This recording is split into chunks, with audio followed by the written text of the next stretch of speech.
ಪಾಕ್ದ ಮೇಲೆ ಭಾರತದ ಬ್ರಹ್ಮೋಸ್ ದಾಳಿಯಾಗಿದೆ. ಪಾಕ್ ನಿವೃತ್ತ ಏರ್ ಮಾರ್ಷಲ್ ಮಸೂದ್ ಅಖ್ತರ್ ಈತ ಭಾರತದ ದಾಳಿಯನ್ನ ಪಾಕ್ ಸೇನಾ ಮುಖ್ಯಸ್ಥ ಒಪ್ಪಿಕೊಳ್ತಾ ಇಲ್ಲ. ಬ್ರಹ್ಮೋಸ್ ವಿಚಾರಕ್ಕೆ ಸಂಬಂಧಪಟ್ಟಂತೆ ದಾಳಿಯ ವಿಚಾರವಾಗಿ ಸೇನೆಯ ಮುಖ್ಯಸ್ಥ ಒಪ್ಪಿಕೊಳ್ತಾ ಇಲ್ಲ.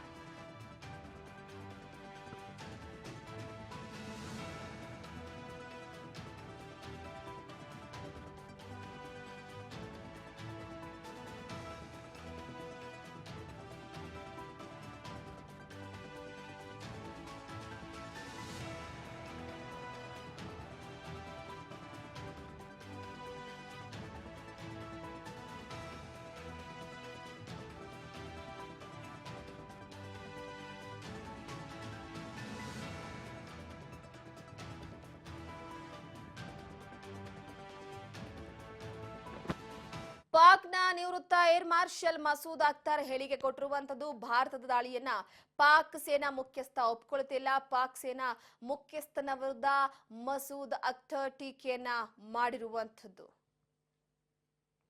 ಒಪ್ಕೊಳ್ಳೋದಕ್ಕೆ ಹೇಗ್ ಸಾಧ್ಯ?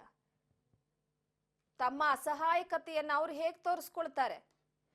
ಪಾಕ್ ನರಿ ಬುದ್ಧಿ ಅನ್ನೋದು ಗೊತ್ತಿದೆ. ಇಡೀ ಪ್ರಪಂಚದ ಮುಂದೆ ಭಾರತದ ಸೈನ್ಯದ ತಾಕತ್ ಗೊತ್ತಾಗಿದೆ.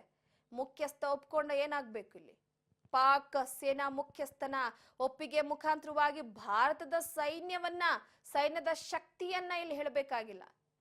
ಸೊ ಪ್ರಮುಖವಾಗಿ ಸದ್ಯಕ್ಕೆ ಪಾಕ್ ನಿವೃತ್ತ ಏರ್ ಮಾರ್ಷಲ್ ಮಸೂದ್ ಅಖ್ತರ್ ಬ್ರಹ್ಮೋಸ್ ದಾಳಿಯನ್ನ ಒಪ್ಕೊಳ್ತಿಲ್ಲ.